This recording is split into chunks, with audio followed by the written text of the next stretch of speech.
Ya, Assalamualaikum warahmatullahi wabarakatuh. Sebelum perkenalkan, saya Syafri Zulkaraska, NIM 1142056 dari Konservasi kelas E. Di sini saya akan menjelaskan tentang analisis kemampuan lahan untuk daerah Wonosobo. Langsung kita start saja. Jadi yang pertama itu ada penelitian yang dilakukan oleh Suyana et al. Dan kawan-kawan.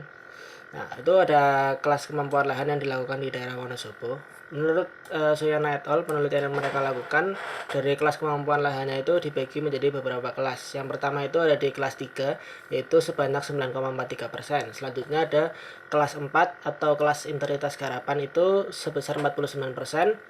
Di mana kelas 4 ini merupakan kelas yang paling dominan di wilayah Wonosobo. Terus selanjutnya ada juga untuk di kelas 5. Kelas 5 itu permeabilitasnya lambat di mana sebesar 6,09%, di mana pada kelas ini itu berada pada daerah dengan tingkat kemiringan lereng yang cukup miring sehingga populasinya tidak begitu banyak. Sedangkan untuk kelas 6 sendiri itu presentasinya sebesar 33,64% dan kelas terakhir itu kelas 7 yaitu sebesar 1,84%.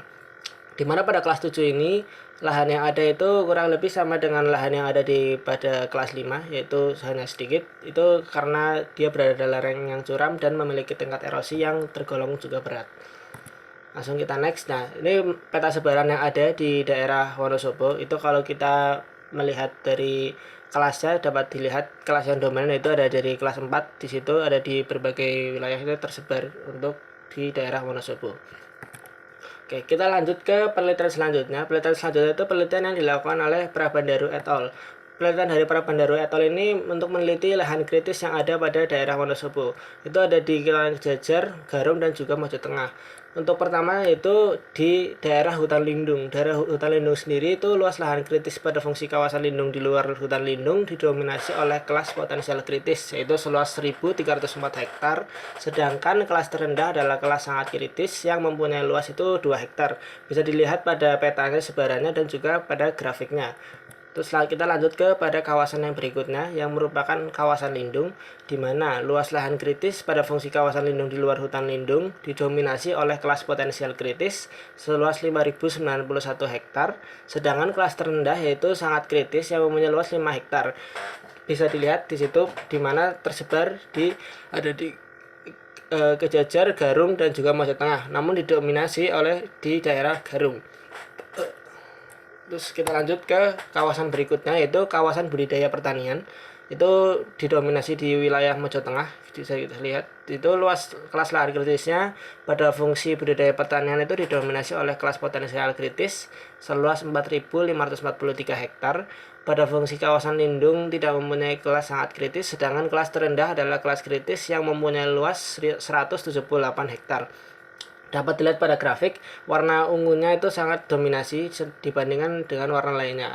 Terkhusus juga yang agak kritis itu hanya 178 hektar. Oke, kita lanjut. Ini untuk peta tadi kan ada 3 yang kita gunakan. Itu mulai dari peta hutan lindung, kawasan lindung, dan juga kawasan budidaya pertanian. Nah, dari 3 peta itu kemudian dilanjutkan dengan metode overlay, di mana kita mendapatkan keseluruhannya untuk kelas lahan kritisnya. Jadi kita ketahui untuk luas lahan kritisnya itu didominasi oleh kelas potensial kritis, yaitu seluas 10.802 hektar pada fungsi kawasan lindung, sedangkan kelas terendah adalah kelas sangat kritis yang mempunyai luas itu hanya 6 hektar saja. Bisa dilihat pada grafik perbandingannya itu sangat jauh antara kelas yang paling dominan dan kelas yang paling sedikit. Bahkan yang kelas paling sedikit itu tidak begitu terlihat gambarnya. Nah, untuk persebarannya itu dapat sangat terlihat sekali untuk persebaran dari luas lahannya. Oke, kita lanjut ke penelitian yang berikutnya. Penelitian berikutnya ini dilakukan oleh Siddiq et al.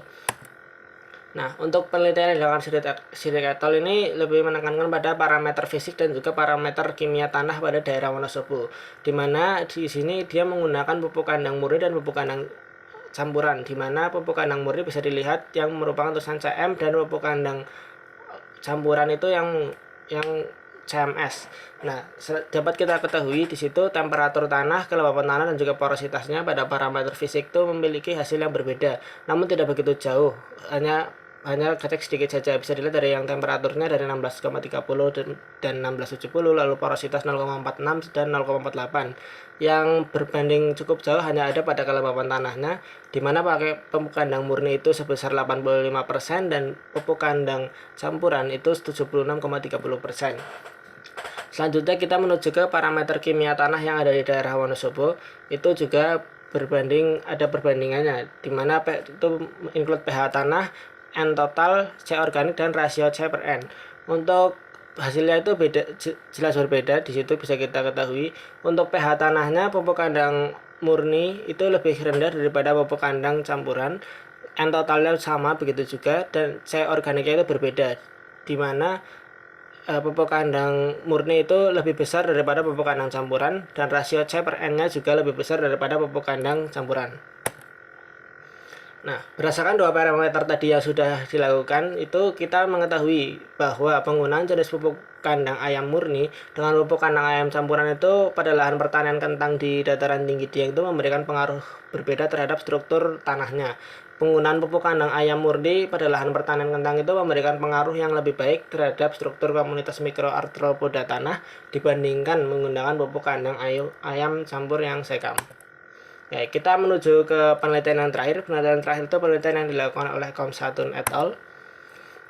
Di mana di sini parameter yang digunakan itu ada 3, yaitu dia menggunakan suhu, pH tanah, dan juga curah hujan. Dapat kita lihat untuk suhu itu kondisinya itu sangat penting, pH tanah penting, dan curah hujan itu cukup penting. Itu untuk parameternya. Sedangkan di kiri itu bisa kita lihat suhu, pH tanah, dan curah hujan yang ada untuk dari setiap wilayah yang dilakukan penelitian. Itu mulai dari Kejajar, Sapuran, Garung, Mojotengah, dan Wonosobo. Bisa kita lihat di mana yang suhu terendah itu ada di Kejajar dan juga Garung, lalu pH tanah terendah itu ada di 3 kecamatan, yaitu Kejajar, Sapuran, dan juga Mojotengah.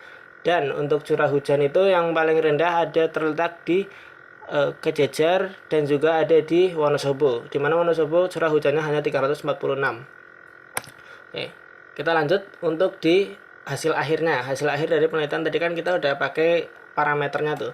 Nah, parameter selanjutnya itu kita lihat hasil akhirnya. Nah, itu bisa kita lihat penerapan Kamenis clustering dalam pengelompokan kecamatan itu sesuai dengan tanaman kentang dengan penerapan suhu yang bagus dan tumbuh sempurna.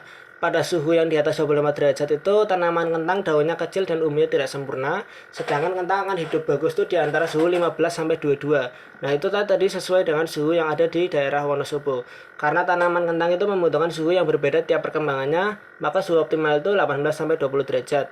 Nah, berdasarkan penelitian yang dilakukan dan beberapa parameter yang ada, itu diketahui bahwa Kecamatan Kejajar itu mempunyai peluang terbesar kentang itu tumbuh dan berkembang optimal dengan penekanan pada suhu yang bagus dan didukung oleh curah hujan serta pH tanah yang memadai sesuai dengan kriteria yang telah ditentukan.